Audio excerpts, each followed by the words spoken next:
What's up, guys? God, it feels good to be making a long video. I've been making so many YouTube shorts lately that it's been a while. But what's up? I'm back with a full video on a awesome pistol. This is the CZ Bren M2. Now, I've been looking at one of these for a while. I own enough guns that I don't actually need another one.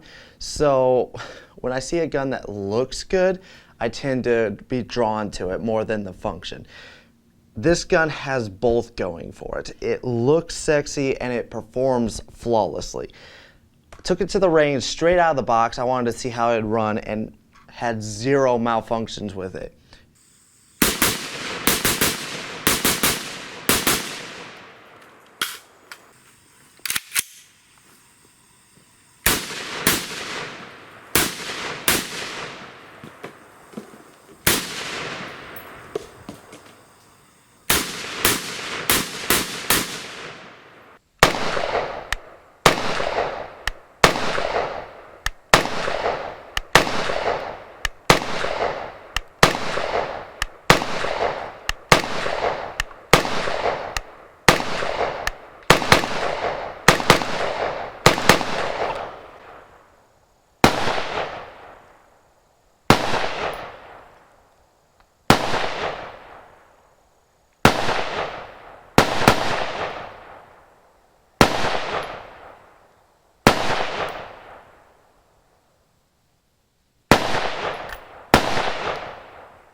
I got the EOTech 512 on my my pistol.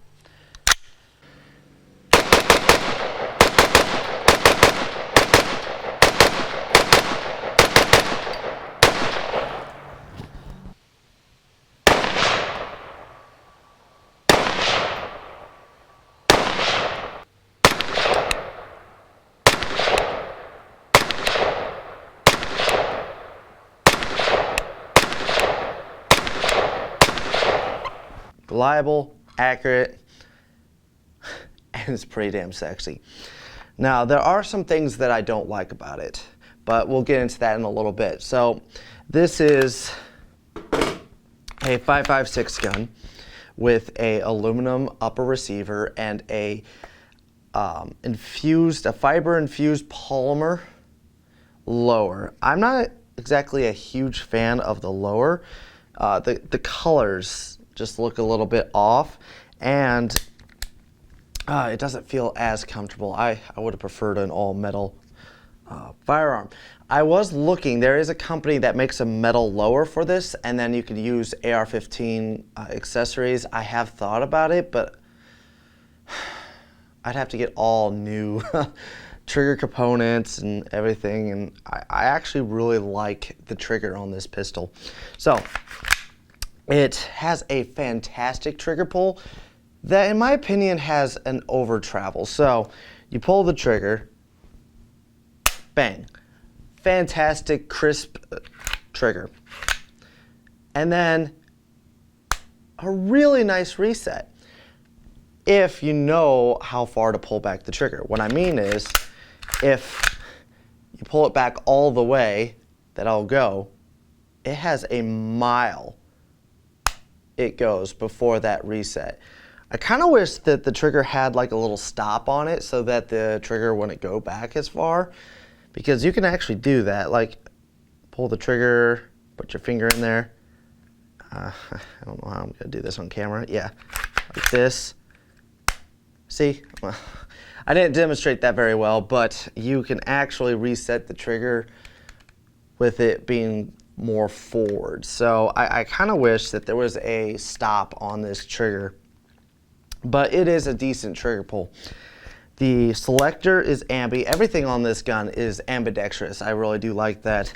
And it was extremely stiff when I first got it, but kind of like the CZ Scorpion, I learned a little trick that makes it a little more comfortable. So since it's ambidextrous, what I do is when I want to put it on safety, I put it on safety with my trigger finger, and then my finger is off the trigger right where I want it, right where I usually put it. Then when I want to fire, I can bring my trigger finger down, and with my thumb on the other side, hit that safety down. So it's really easy to actuate. Then you're not mashing your finger into it. But I will say, as it's broken in, it is a lot easier to actuate. But when I first got it, it was pretty stiff.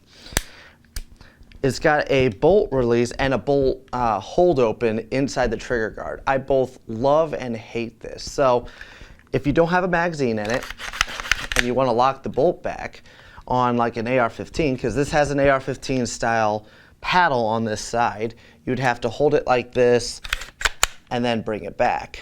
Not saying it's not doable, but on this, inside the trigger guard, you have this lever that you can push up and lock it back. I like that, but you can also use it to release the bolt by pushing down. I've gotten onto that, but at the same time, putting my finger inside the trigger guard makes me a little uncomfortable. So I just barely put my finger in, because if you put it all the way on, you can kind of feel the trigger when you're doing that. It makes me uncomfortable, especially when there's a live round in it. What I've been doing is, let's say it's locked in, I put the magazine in, and then I pull it up and aim it at the target before I hit that bolt release. That way, if for some reason I did hit the trigger, it's pointed at the target. Training would make me more comfortable with this platform, but I both like and hate that feature. So if that's something that bothers you, you don't have to use it. You can just ignore it. But I can see why people don't like it, and it does make me a little nervous. But you can always use that paddle. The mag release, my buddy Alex doesn't like, because he thinks that his finger can't quite hit it. It's like too far out. For me, it is the right distance. But if it wasn't, I would just hinge my hand up like this. That found with, what was it, my C308, I was able to do that when it was like the mag release was way out there. But on this one, I can hit it with my finger. But again, with the ambi, they have this lever right here that with your index finger, if you're left-handed, you can hit. Or if you're like me, you can just use your thumb and pull it out like that. Honestly, they thought of everything. And the charging handle is also reversible. This gun is completely ambi and I think really well thought out. Now, the grip on this is textured and it feels okay, but it looks like that back strap is interchangeable. Mine did not come with that. I don't think any of them come with that, because when I watched unboxing videos, I didn't see any back straps. But I'm still new to this gun, but I assume you could probably buy new back straps, but it didn't come with any. I'm not a huge fan. Like, it feels a little small, so I feel like I need a bigger size on it. Don't know, but I'm making it work.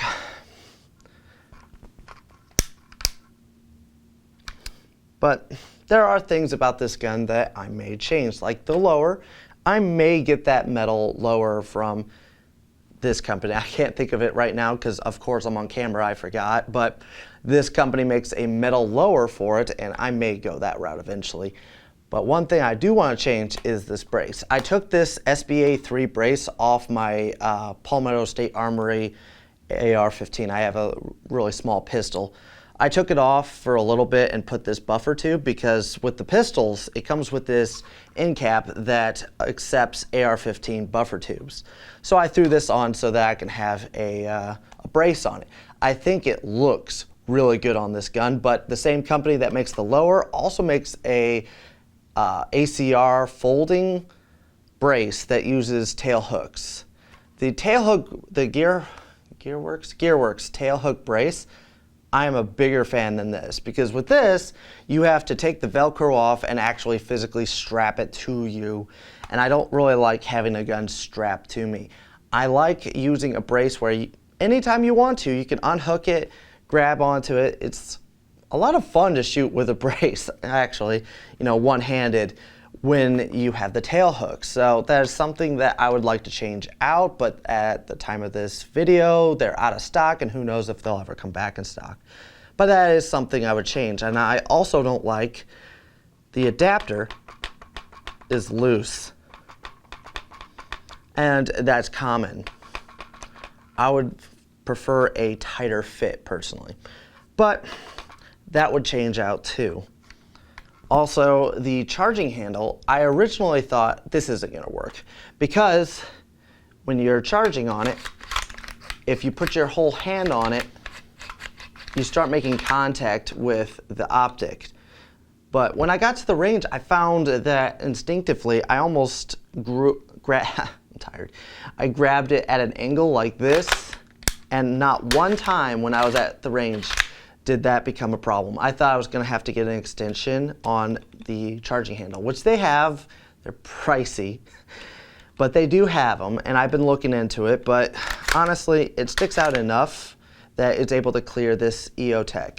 Now, it comes with 2 backup sights.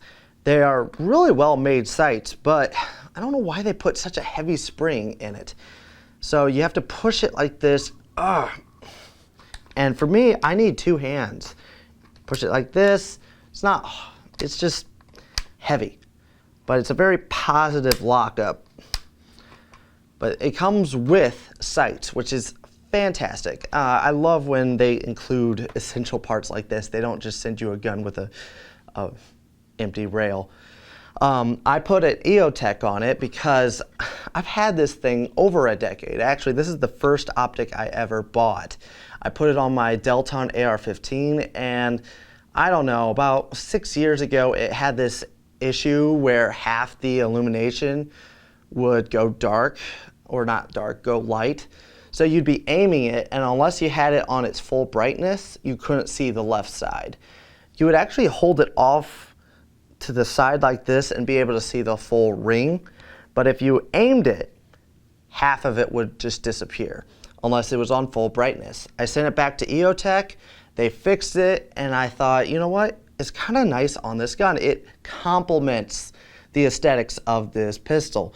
Plus, on my Delton, this thing took up the entire rail, especially since it's longer, because this model, I think it's the 512, takes AA batteries. So this thing took up the whole rail on my Delton. On this, there is plenty of room. I just like that I can hit the buttons and not reach over things. It fits this gun better. So I ended up leaving it on this pistol and setting it in.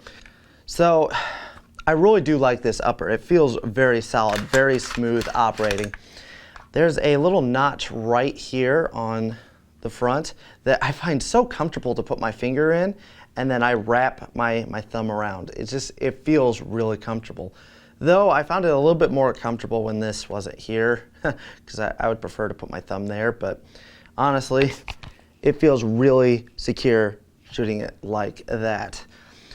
This forend can be replaced with M-LOK. There's different forends that you can replace this with. I think it looks way better like this, exposing the front end. Also, you can adjust your gas right here, and there's a company that offers, I don't know a lot about it, but there's something right here that's more geared towards suppressors. I've never had experience with suppressors. All I could say is that if you're a suppressor guy and you're having an issue with this gas block up here, there's a company that, I think it's the same one that makes the metal lowers. Anyways, there's a company that makes an aftermarket part that'll allow you to have a third adjustment for suppressors. Moving on, the flash hider. Everybody notices the flash hider. It just looks great on this gun. I like the way it looks. It's very solid. Honestly, I own enough guns that I didn't really need another one. That's why when I'm looking, I have to find something that I like the looks of first, and then I love the performance of after. Pull it out, and then you can unhinge the lower.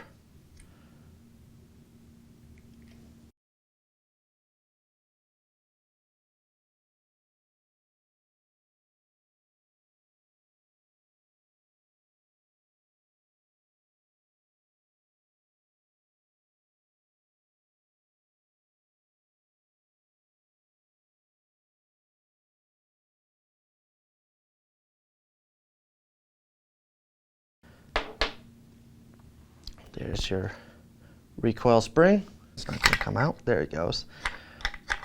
And there is your bolt.